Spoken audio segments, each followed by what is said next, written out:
বিসমিল্লাহির রহমানির রহিম। আসসালামু আলাইকুম ওয়া রাহমাতুল্লাহ। Welcome back to my channel. নতুন আরেকটি ভিডিওতে আপনাদের সবাইকে আবারও স্বাগত জানাচ্ছি। আর আজকের ভিডিওটা আমি শুরু করেছি আমার মেয়ের স্কুল থেকে। তো আমার মেয়ের পরীক্ষা শুরু হয়েছে। তো 7:30 থেকে আজকে 9:30 পর্যন্ত পরীক্ষা। 9:30 পর্যন্ত না, সরি, 9টা পর্যন্ত পরীক্ষা। তো আমার মেয়েকে পরীক্ষা দিতে ঢুকিয়ে দিয়ে তারপরে আমি একটু বসে আছি। তো স্কুলের যে বসার জায়গা আছে গার্জিয়ানদের, সেখানেই বসেছিলাম। তো এখন এই তো পরীক্ষা শেষ হওয়ার মুহূর্তে এখন স্কুলের ক্যাম্পাসের ভিতরে চলে এসেছি। আর যখন পরীক্ষা চলে তখন তো ক্যাম্পাসে আসা নিষেধ। তখন প্যারেন্টস যে একটা রুম আছে, তো সেখানে থাকতে হয়। তো যেহেতু 1.5 ঘন্টার পরীক্ষা ছিল আজকে, তো এই কারণে আমি আর বাসায় আসিনি, ওকে স্কুলে দিয়ে আমি স্কুলে ছিলাম। তো পরীক্ষা শেষ হওয়ার পরে একবারে হোটেল থেকে নাস্তা কিনে নিয়ে তারপরে বাসায় চলে এসেছি।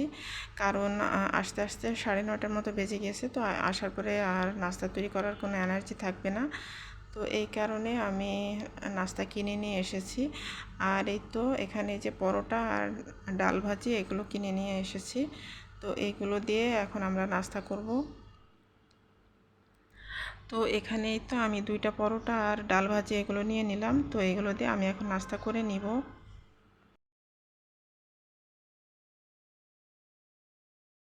তো আমার মেয়ের আসলে কয়েকটা পরীক্ষা 1.5 ঘন্টার আছে, আর বড় বড় কিছু পরীক্ষা আছে সেগুলো 3 ঘন্টার।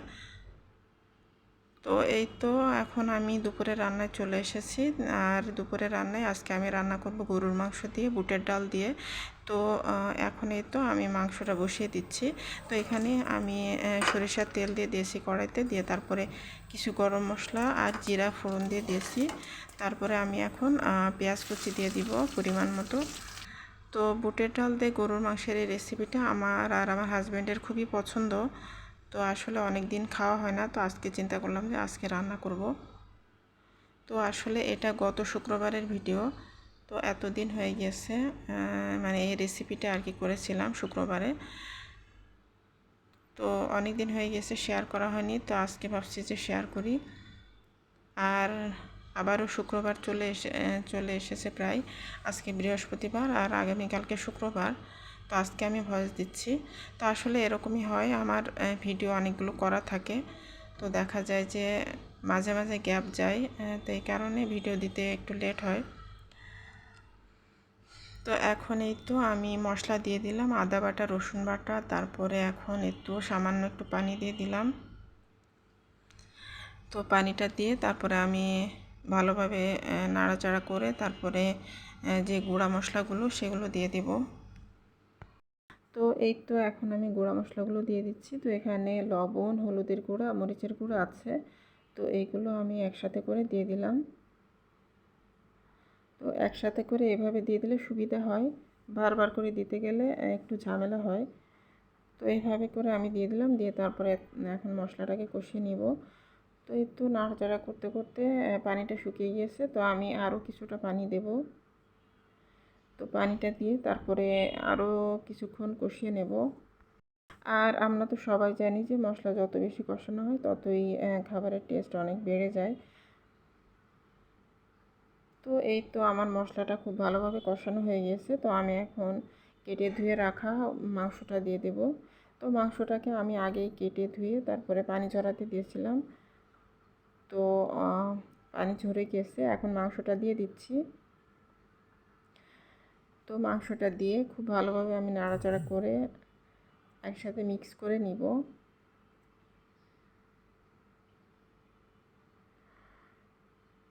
তো এই তো নাড়াচাড়া করে তারপরে আমি অনেকক্ষণ ধরে মাংসটাকে কষিয়ে নেব। তো আজকে আমি আর হাতে মেখে মাংস রান্না করছি না, আজকে আমি কষিয়ে রান্না করছি। তো যেহেতু মাংসটা অনেক দিন হয়ে গেছে, এটা কুরবানির মাংস, তো এই কারণে আমি কষিয়ে রান্না করব আজকে। তো আজকের এই মাংসটাও কিন্তু খেতে অসম্ভব মজা হয়েছিল। তো এই তো আমি একটু পর পর ঢাকনা খুলে খুলে নাড়াচাড়া করে দেব। তো এ পর্যায়ে আমার প্রিয় প্রিয় আপু ভাইয়াদের কাছে সেই মূল্যবান জিনিসটা চেয়ে নিই। তো আপনারা যারা আমার ভিডিওতে ক্লিক করবেন ভিডিওটি দেখার জন্য, দয়া করে একটা লাইক দিয়ে আমার ভিডিওটি কন্টিনিউ করবেন প্লিজ। আর নতুন যারা আমার চ্যানেলটি ভিজিট করবেন তাদের কাছে যদি আমার ভিডিও একটু ভালো লাগে তো আপনারা চাইলে আমার চ্যানেলটি সাবস্ক্রাইব করে আমার চ্যানেলের সাথে থেকে যেতে পারেন আর আমাকে একটু সাপোর্ট করতে পারেন। তো এই তো এখন আবারও আমি ঢাকনা খুলে তারপরে নাড়াচাড়া করে দিব। আর এর মাঝে কিন্তু আমি যে কাজগুলো করেছিলাম সেগুলো রেকর্ড করা হয়নি। তো মাংসটা কষিয়ে আমি ঝোলের পানি দিয়ে দিয়েছিলাম, দিয়ে তারপরে প্রেশার কুকারে দিয়ে দিয়েছিলাম। প্রেশার কুকারে দিয়ে তারপরে আমি সিদ্ধ করে নিয়েছি। আর তারপরে আমি বুটের ডালটাও আলাদা করে সিদ্ধ করে নিয়েছি, নিয়ে তারপরে একসাথে দিয়ে দিয়েছি। আর এই তো এখন আমি একসাথে নাড়াচাড়া করে দিচ্ছি। তো খুব সহজ আর সিম্পলভাবে আমি বুটের ডাল দিয়ে গরুর মাংসর এই তরকারিটা রান্না করে নিচ্ছি। তো আসলে খেতে কিন্তু অসম্ভব মজা হয়েছিল। তো আপনারা কালারটা দেখলে বুঝতে পারবেন মানে কালারটা কতটা সুন্দর হয়েছিল। আর এখানে আমি পাশের চুলায় লাউয়ের খোসা ভর্তা করে নিচ্ছি। তো লাউয়ের খোসা ভর্তাটা তো খেতে আসলে অসম্ভব মজার হয়। তো এই কারণে আমি লাউয়ের খোসাটা কিন্তু ফেলি না। যখনই আমাদের লাউ নিয়ে আসে তো আমি খোসাগুলো রেখে দিই। আর ফ্রিজে নর্মাল ফ্রিজে বক্সে করে রেখে দিই। তো পরবর্তীতে আমি আমার সময় মতো আমি বের করে ভর্তা করে ফেলি। তো এই তো আমার রান্না শেষ হয়ে গেছে। এখন আমি গরম মশলার গুঁড়া দিয়ে দিলাম, দিয়ে তারপরে একটু নাড়াচাড়া করে এরপরে আমি আজকে আর সার্ভিং ডিশ সার্ভ করছি না, আমি এভাবেই নিয়ে এসেছি। আর সেই সাথে আর যেটা ছিল লাউয়ের খোসা ভর্তা আর ডাল ছিল আজকের রান্নায়, আজকে খাবারের মেনুতে। তো এই তো আমার মজাদার বুটের ডাল দিয়ে গরুর মাংসের রেসিপিটা হয়ে গিয়েছে। তো আপনারা দেখে বুঝতে পারছেন যে কালারটা কতটা সুন্দর হয়েছে। আর মশলা খেতেও কিন্তু অসম্ভব মজার হয়েছিল। আর লাউয়ের খোসার যে ভর্তা সেটাও কিন্তু অসম্ভব মজার হয়েছিল। তো এই তো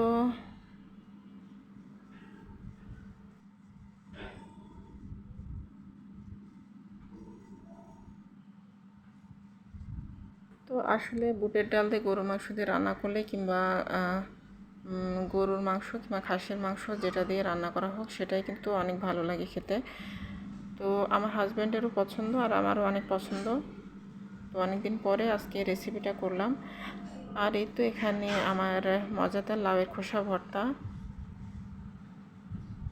তো অনেক অনেক বেশি মজার দুইটা খাবার ছিল। আর সেই সাথে এখানে ডালটাও আমি রান্না করে নিয়েছি। তো এই হচ্ছে আজকে দুপুরবেলা আমাদের খাবারের মেনু। খুবই হালকা পাতলা রান্নাবান্না করেছি, তেমন বেশি কিছু করিনি আজকে, কারণ যেহেতু মাংস করেছি তো মাংস দিয়েই খাওয়া হবে। আর অন্যান্য কোনো কিছু করে তেমন খাওয়াও হবে না, তো এই কারণে আর কি।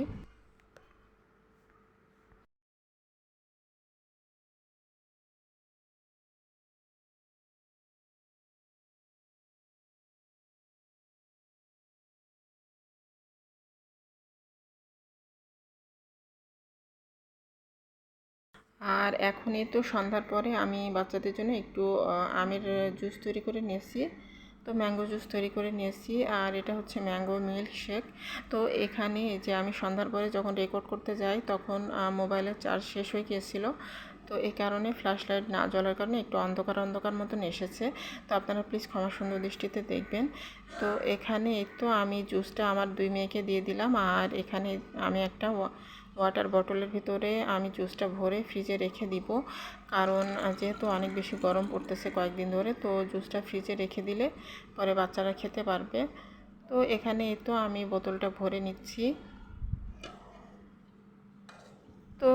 তো এই ছিল আজকের মতন আমার ভিডিওতে। আমার প্রিয় প্রিয় আপু ভাইয়ারা, দিদি ভাইয়ারা এবং যারা আমার ভিডিওটি দেখেছেন, তো জানি না কে কে আমার ভিডিও শেষ পর্যন্ত দেখেছেন। তো যারাই দেখেছেন তাদেরকে জানাচ্ছি অসংখ্য অসংখ্য ধন্যবাদ এবং মন থেকে অনেক অনেক দোয়া এবং ভালোবাসা। তো এভাবে আমাকে সাপোর্ট করবেন, আমিও ইনশাল্লাহ আপনাদেরকে আমার সাধ্যমতো সাপোর্ট করব। তো এখানে তো আমি বোতলটা ফ্রিজে রেখে দিলাম। তো আজকের মতো এখান থেকে বিদায় নিচ্ছি। আল্লাহ হাফেজ, আসসালামু আলাইকুম।